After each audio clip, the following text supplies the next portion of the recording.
யம்மியான chicken white sauce pasta எப்படி செய்யலான்னு பார்க்கலாமா? ஒரு கடாயில் கொஞ்சமாக எண்ணெய் விட்டு அந்த எண்ணெயில் 4, 5 பல்லு பூண்டு, 2 பெரிய சைஸ் வெங்காயம், 1 teaspoon of ginger garlic paste, 1 பெரிய சைஸ் கேரட் எல்லாமே பொடி பொடியாக கட் பண்ணி ஆட் பண்ணி நல்லா குக் பண்ணிக்க போகிறோம்.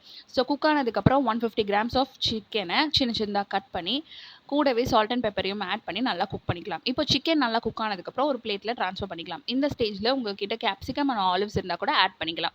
அண்ட் இப்போ அதே கடாயை மீடியம் ஃப்ளேமில் வச்சு எண்ணெயில் நான் பட்டர் ஆட் பண்ணி 3 டேபிள் ஸ்பூன் ஆஃப் கோதுமை மாவு தான் நான் ஆட் பண்ணியிருக்கேன். உங்களுக்கு வேணும்னா மைதா கூட ஆட் பண்ணிக்கலாம். ஸோ அந்த மாவோட பச்சை ஸ்மெல் போனதுக்கப்புறம் 1 லிட்டர் பால் ஆட் பண்ணிக்கோங்க.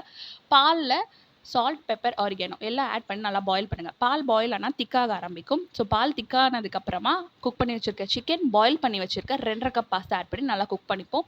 ஸோ இந்த ஸ்டேஜில் உங்களுக்கு எவ்வளோ சீஸ் வேணுமோ அவ்வளோ சீஸ் தாராளமாக ஆட் பண்ணி நல்லா குக் பண்ணுங்கள். ஸோ சீஸ் ஆட் பண்ணி ஒரு 5 மினிட்ஸ் குக் ஆனதுக்கப்புறம் சூப்பரான பாஸ்தா ரெடி ஆகிடும். இதை ஹாட்டாக சர்வ் பண்ணுங்கள். ரொம்ப டெலிஷியஸாக இருக்கும்.